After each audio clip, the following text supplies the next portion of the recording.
ପିଲାମାନେ ଯେମିତି ମୁଁ କହିଥିଲି ତମମାନଙ୍କୁ ଯେ ମେଟ୍ରିକ୍ ପରୀକ୍ଷା ଆଗରୁ ମୁଁ ତମକୁ ଗୋଟେ ଫର୍ମୁଲା ଦେଇଦେବି ଯେଉଁଥିରେ ତମମାନେ ଭଲ ସ୍କୋର କରିପାରିବ। ଆମର ଫାଷ୍ଟ ପେପର୍ ରହିଛି କ'ଣ ସାହିତ୍ୟ MIL, ଯେଉଁଟାକି ସହଜିଆ ଜିନିଷ। ବାକି ତମ ପଢ଼ିବା ଉପରେ ଡିପେଣ୍ଡ କରେ। ଫାଷ୍ଟ ସେଥିରେ ଦୁଇଟା ପାର୍ଟସ୍ ଅଛି, ଗୋଟେ ହେଉଛି ଆମର ସବଜେକ୍ଟିଭ୍, ହେଲା ଅବଜେକ୍ଟିଭ୍। ଫାଷ୍ଟ ହେଲା ଆମର ହେଉଛି ଅବଜେକ୍ଟିଭ୍, ଯେଉଁଟାକି MCQ।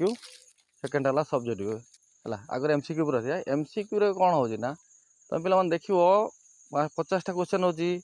50ଟା କ୍ୱେଶ୍ଚନ୍ରୁ କ'ଣ କରିବ, ଚେଷ୍ଟା କରିବ ଯେ ଆଗର ଟାଇମ୍ ନେଇକି 5-7 ମିନିଟ୍ ଭଲସେ ପଢ଼ିବ।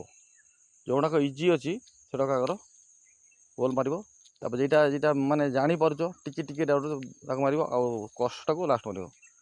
ବୁଝିଲ ପାରୁଛ ନାହିଁ? ଆଉ ଥରିଏ ଯେଉଁଟାକୁ ଗୋଲ୍ ମାରିଲ ଦ୍ୱିତୀୟ ଥରଟା ମାରିବନି, କାରଣ ଭୁଲ ହେଇଯିବ, ମାଇନସ୍ ମାର୍କ ହେଇଯିବ। ଇଏ ପଳେଇଗଲା ଅବଜେକ୍ଟିଭ୍, ବା ଯେଟାକୁ MCQ କୁହନି। ସବଜେକ୍ଟିଭ୍ରୁ ଆସିବା।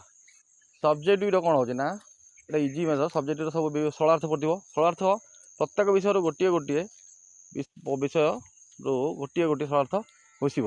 ଆଉ କବି ନା ବିଷୟ ନା ନିଶ୍ଚିତ ରୂପେ ମନେ ଥିବ। ଆଉ ଭାଷା, ଯେହେତୁ ସାହିତ୍ୟ ଭାଷାଟା ଟିକେ ଭଲସେ ଦେବା ପାଇଁ କେବେ ଭୁଲିବ ନାହିଁ। ବୁଝିପାରୁଛ ନା ନାହିଁ? ଆଉ ଭିଡ଼ିଓଟି ଶେଷ ଯାଏ ଦେଖିବ ପିଲାମାନେ, ନହେଲେ କିଛି ବୁଝିପାରିବନି। ଆଉ ଦ୍ୱିତୀୟ କଥା, ଲଙ୍ଗ୍ କ୍ୱେଶ୍ଚନ୍। ସେମିତି ପ୍ରତ୍ୟେକ ବିଷୟରୁ ଗୋଟିଏ ଲଙ୍ଗ୍ କ୍ୱେଶ୍ଚନ୍ ନିହାତି ପଡ଼ିବ। ଗୋଟେ ବିଷୟ 2ଟା ଲଙ୍ଗ୍ କ୍ୱେଶ୍ଚନ୍ କେବେ ପଡ଼ିବ ନାହିଁ, ଗୋଟିଏ ଲଙ୍ଗ୍ କ୍ୱେଶ୍ଚନ୍ ପଡ଼ିବ। ତେଣୁ ଭଲ ରଙ୍ଗ ଘୋଷିବ, ହେଲା। ତାପରେ ହେଲା ଆମର ହେଉଛି ରଚନା ଆଉ ପତ୍ର ଲେଖନ ବା ହେଉଛି ଦରଖାସ୍ତ। ଏସବୁ ସେମିତି ତୁମେ ଭଲ ଭାବରେ କ'ଣ କରିବ, ଘୋଷିଥିବ। ଯେଉଁ ପଏଣ୍ଟ ଦେଇଛି ସେ ପଏଣ୍ଟ ଅନୁସାରେ ତୁମେ ଲେଖିବା ପାଇଁ ଚେଷ୍ଟା କରିବ। ଯେତିକି ଦେଇଛି ଜାଗା, ସେତିକି ଜାଗାରେ ପଏଣ୍ଟ ଲେଖିବା ପାଇଁ ଚେଷ୍ଟା କରିବ। ଯଦି କେଉଁ ପିଲା ଲେଖିବା ପାଇଁ ଅସମର୍ଥ ହେଉଛି, ସେଇ ବେସ୍ରେ ସେଇ ପଏଣ୍ଟଟାକୁ ଫିଲ୍ଅପ୍ କରିବ।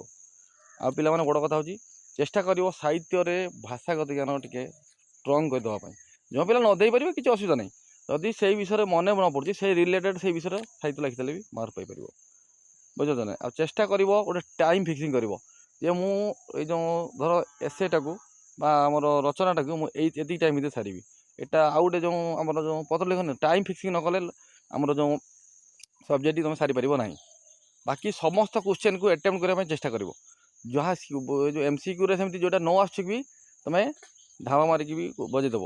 ଆଉ ଏ ଯେଉଁ ଲଙ୍ଗ୍ କ୍ୱେଶ୍ଚନ୍ ସେମିତି ସମସ୍ତ କ୍ୱେଶ୍ଚନ୍କୁ କମ୍ପ୍ଲିଟ୍ କରିବ, ହେଲା। ଆଉ ଦେଖିବ ଯଦି ସେ ବିଷୟରୁ ମନେ ନ ପଡ଼ୁଛି, ସେଇ ପ୍ୟାଟର୍ନର ସେଇ ବିଷୟରୁ ଆଉ ଗୋଟେ କିଛି ଲେଖିଦେବ, ନିଶ୍ଚିତ 1-2 ମାର୍କ ପାଇଯିବ। କିନ୍ତୁ କ୍ୱେଶ୍ଚନ୍ ଛାଡ଼ିବ ନାହିଁ। ଦେଖିବ ତୁମ ପରୀକ୍ଷା ନିହାତି ଭଲ ହେବ। ଭିଡ଼ିଓଟି ଭଲ ଲାଗେ ଲାଇକ୍ କରିବେ, ସେୟାର କରିବେ, କମେଣ୍ଟ କରିବେ। ରହିଲି, ପୁଣି ଦେଖାଯିବ ଆଉ ଗୋଟେ ଭିଡ଼ିଓ ସହିତ। ରହିଲି, ରାଧେ ରାଧେ।